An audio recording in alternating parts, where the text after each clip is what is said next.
Welcome back, everyone. Good to see you. Welcome back to The Coach Approach. It is your coach, Blake of the Black Baker, and I'm going to be doing one of the segments that I enjoy. I will be adding other segments to the channel, of course, and this is going to be Is It Clickbait? Now, a lot of people watch videos thinking that it is something that's helping them, and it might actually not be. So a lot of people will watch a video because it claims to teach them something until they get all the way to the end, and then it's like, oh, I didn't learn anything from that video.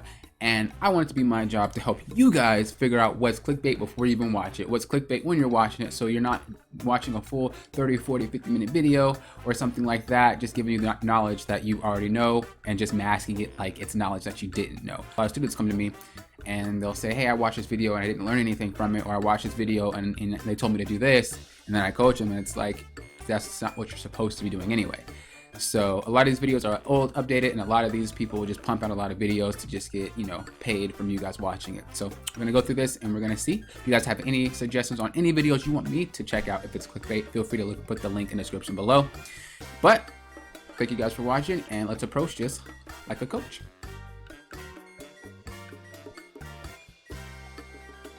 I just want to give a big shout out to my Patreons that help support not only me and me being able to make the videos, but for you guys in the server. There's like 150 people in my server, I believe, probably maybe a little more.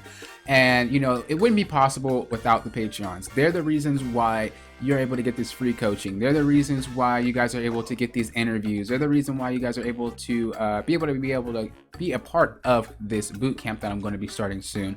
They're the reason why all these events and all these giveaways and everything like that is going to be happening. So thank you, Infinity, Tier 3 Patreon supporter. Thank you very much.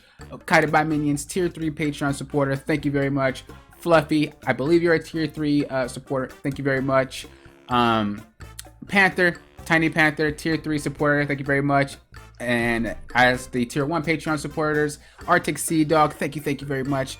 Seth, thank you very much. All of you guys make it possible for me being able to give back to the community, and I really appreciate that. If you guys would like to be a Patreon, feel free to click the link in the description below. There's goodies and giveaways, and like I said, there's a lot of things you guys can get off of just being a Patreon. And for those who just would like to support me as well in what I do, by all means, go ahead and do that as well. So a big shout out to you guys. If you guys that are not Patrons can, thank them for being able to give you guys all this cool stuff that will help you become a better player. By all means, like I said, say thank you. Once again, a big thanks from me. I'll be giving you guys a shout out each video that I make because I really want you guys to know I appreciate everything that you're doing. Thank you guys so much. Thank you. All right, so we're going to be looking at how to farm like a pro. 5 easy tips for CSing. Now, personally, I have never used any tips for CSing. I always just CS'd. You could go to practice tool mode, honestly, to just get the CS down packed. It's nothing to come to mind that makes CS easier other than like the auto attack, but the auto attack move thing with the circle. If you guys have that programmed, other than that, though, like I said, there's really nothing that makes it easier. You just have to learn how to do it, pay attention to the HP bars. But we're gonna go through this and we're gonna see how it is. If you guys haven't signed up for my Patreon, please feel free to do so. There's a lot of cool things you can get out of it. So link in the description below, you can check that out. Also, if you guys would like coaching, Patreon is one way to do it, or you can get it through Gamer Sensei with a $10 discount or a $5 discount for that as well. And make sure you join Discord too. A lot of events, a lot of free coaching is going down in there. So if that's something that interests you as well, feel free to hop into my Discord. Let's get started. Hello summoners, and welcome back to another Pro Guides video. My name is Christoph, and in this video, we're going to be talking about how to improve your farming. That's right, your CS. CSing is one of the most important parts of the game, and we know a lot of you guys struggle with it, which is why we've decided to cover the topic. I also know that some of you might not think it's very important, but our Challenger analysts heavily emphasize that it is. And it does seem quite easy and straightforward, but there are a ton of tricks that you can learn from us to dramatically increase your win rate. So stay tuned because we got a bunch of stuff to cover to help you improve your CS and maximize your farm in your own games. And as always, for our question of the day, which champion do you find it the hardest to farm on? Personally, Okay, so I'm going to skip this. Another thing that I don't really like hearing is our Challenger analyst. So it just goes to show that he's not actually the one that's doing this or teaching it. It's just he's got a script, and I don't really like that. I'm not saying there is no such thing as a Challenger analyst that's doing it, but that's just I don't like that. It's not that Challenger analyst doesn't even mean a Challenger player, but it just might seem like that's what you guys think. which is another kind of, like I said, they word things so smooth that it just kind of goes right by your filter, and it just makes you think. I myself, I don't know if I've said anything, but I've been a coach for going on 7 years. So that's kind of my background. Just wanted to get that clear. I don't want you guys to think I don't know what I'm talking about. I do a lot of research. I talk to a lot of players and things like that. Let's get started. All right, so first up, we're admittedly starting out with some very generic material. However, this is the most fundamental part of improving your ability to CS, actually managing to last hit those minions. That's right, you need to straight up practice your last hitting, and there is no shortcut here. Load into a custom game, play a mage champion with low attack damage such as Vladimir or Veigar, and farm in a lane without buying any items. Make sure you're running adaptive force if you're playing a mage, unless you normally run attack speed when you play them. You want your attack animation and windup to be accurate, so this is very important. If you happen to choose someone else to practice with, make sure that your attack speed lines up with what you'll have when you play them in an actual game. If you run Alacrity, make sure to take that as well. However, once again, we highly suggest picking a mage with low attack damage to practice with. By practicing under more difficult circumstances, it'll feel like easy mode when you need to secure those last hits in actual games on Summoner's Rift. Do note though that your main focus should be last hitting under turret actually. This is usually a lot harder. The general rules are simple. A melee minion dies to 2 tower shots and an auto attack, while caster minions die to 1 tower shot and 2 auto attacks. However, minion damage while they're under turret or even before they reach the turret can impact this, so you need to react to what circumstance you're given. If your champion has more AD, this might make it easier, but you might have to auto-attack the caster minions only once. While if your champion has low AD, you might even need to auto-attack the melee minions twice.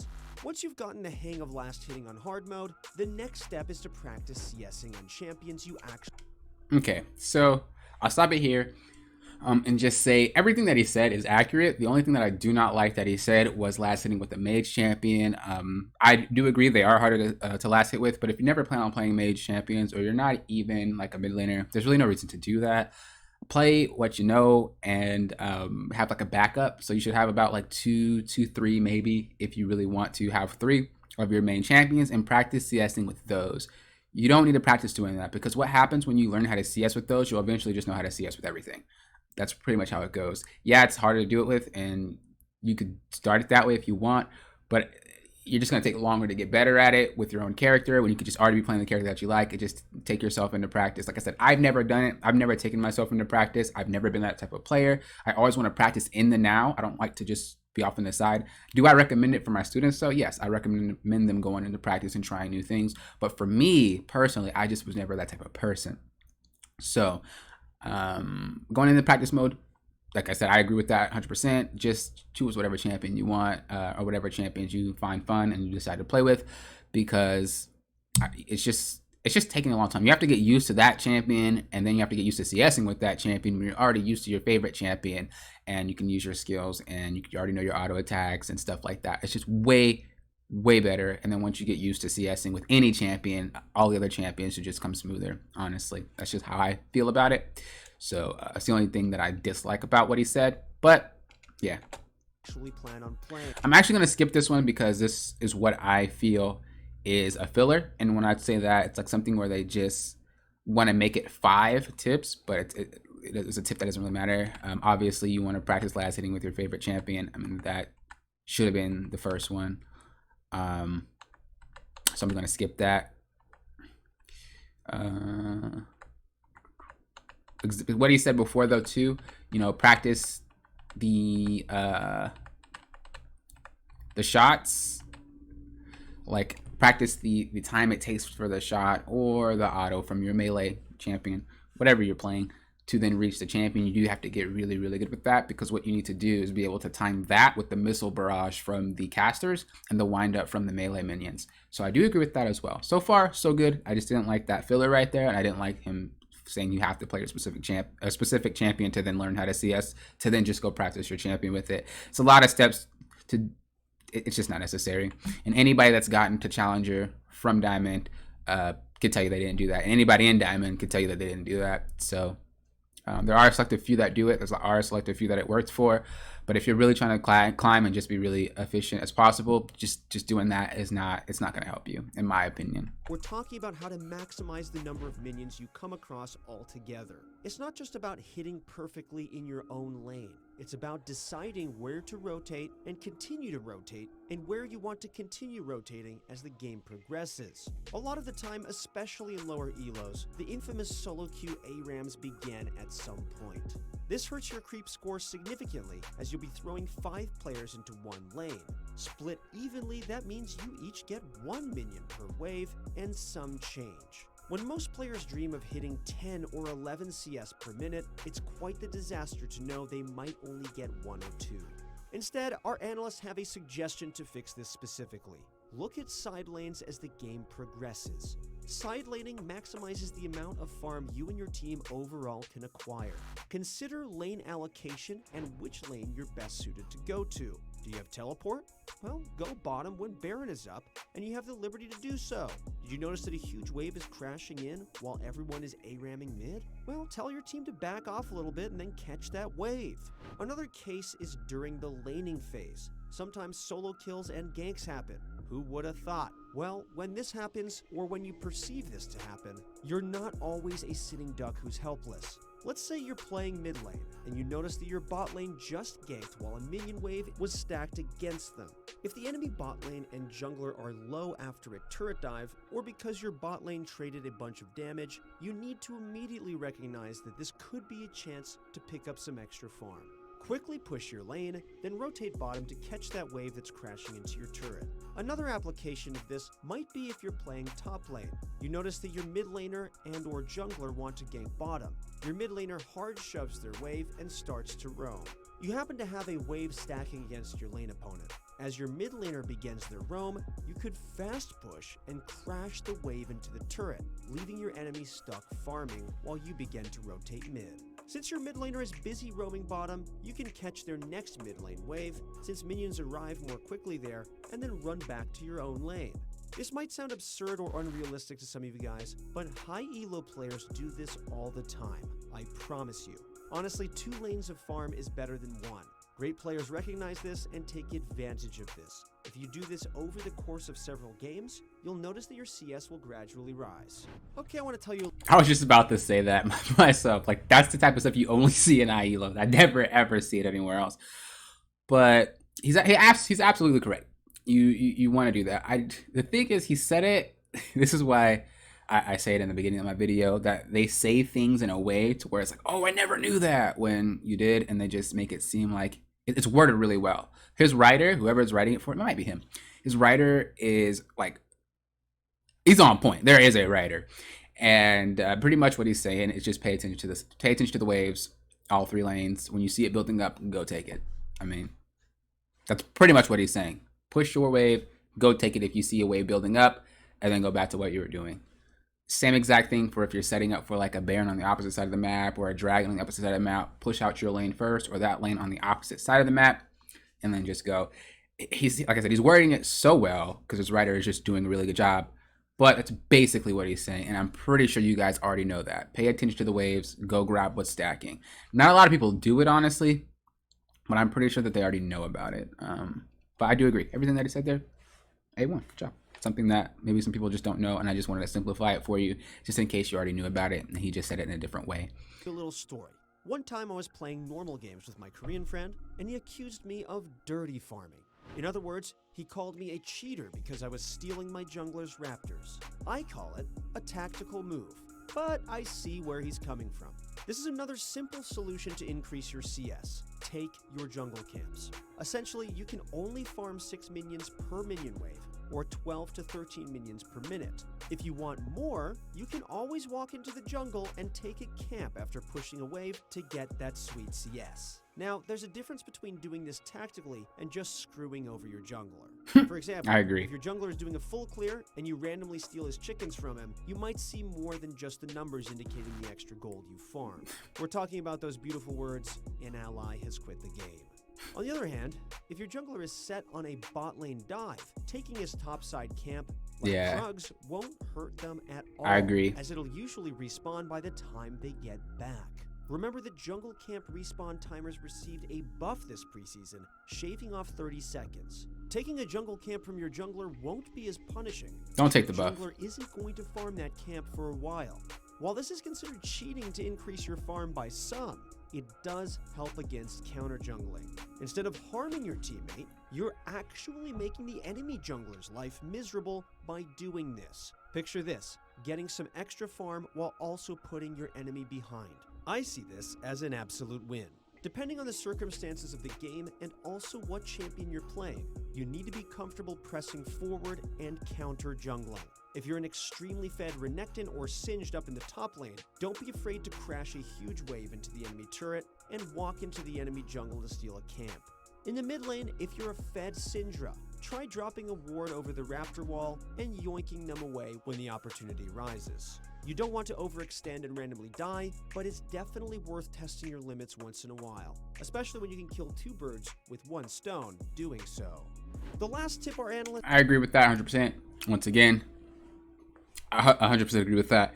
Just don't take the camps when your jungler is doing his full clear. You really got to pay attention to that. If they're starting on Krugs and you see them moving upwards, clearly they're going to come up top, vice versa.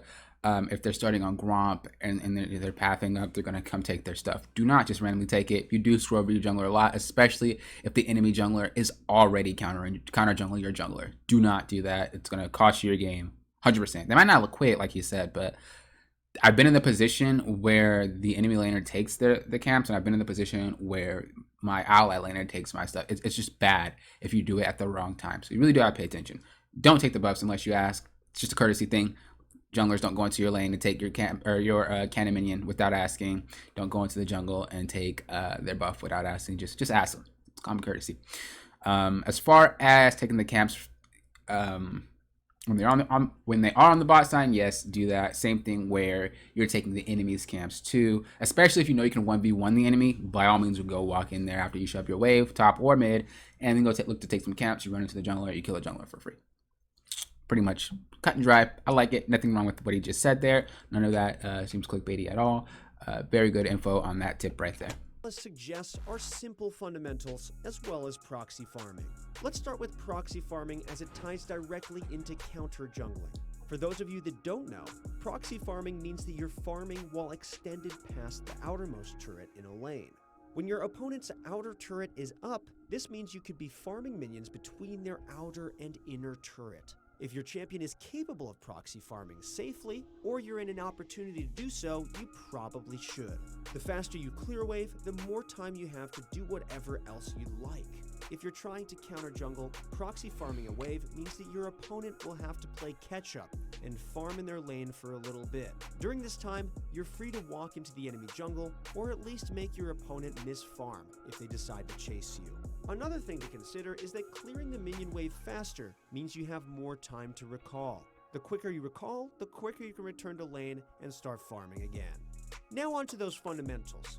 They are trading and wave management. How does trading maximize your farm? Well, while this doesn't sound like it really makes sense, you need to understand that you're constantly in combat with your lane opponent. Unlike custom games, you have an outside factor to consider while farming. By understanding your matchup and trading against them effectively, you can pressure them away and prevent them from pressuring you.